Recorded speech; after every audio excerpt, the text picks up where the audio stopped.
προπονήσει ούτε καν ερασιτεχνικό σωματείο. Ποιες είναι αυτές οι ομάδες?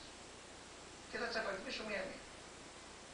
Προπονητής του ΠΑΣ Γιάννενα λέγεται Χριστόπουλος. Τον είχατε ξανακούσει ποτέ στο παρελθόν? Ως προπονητή του Θανάσου? Προσωπικά όχι. Ήταν ο προπονητής των Ακαδημιών του Ολυμπιακού. Ο προπονητής της Βέρειας είναι ο κ. Καρίδας. Τον έχετε ξανακούσει πουθενά να έχει προπονήσει καμία ομάδα? Ήταν ο γυμναστής του Ολυμπιακού.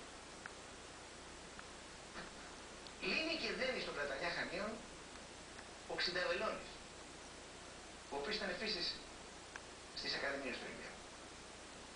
Προπονητής του Πανιωνίου έγινε ξαφνικά ως νέος Μουρίνιο ο Ελευθερόπουλος. Ενώ οι ποδοσφαιριστές του Πανιωνίου ξαφνικά σε μια νύχτα μεταγράφονται στον Ολυμπιακό. Είτε λέγονται Σιώβας, είτε λέγεται Μανιάκης, είτε λέγεται Κολοβός, είτε λέγεται Σάμαρης. Πάντως πολύ πετυχημένος ο Δημήτρης Ελευθερόπουλος. Ακούστε με αυτό που θα σας πω. Προπονητής στην Κέρκυρα έγινε χωρίς να έχει προπονήσει καμία ομάδα προηγουμένως πια ο Μάτσιος, που ήταν προηγούμενος του Πανιωνίου.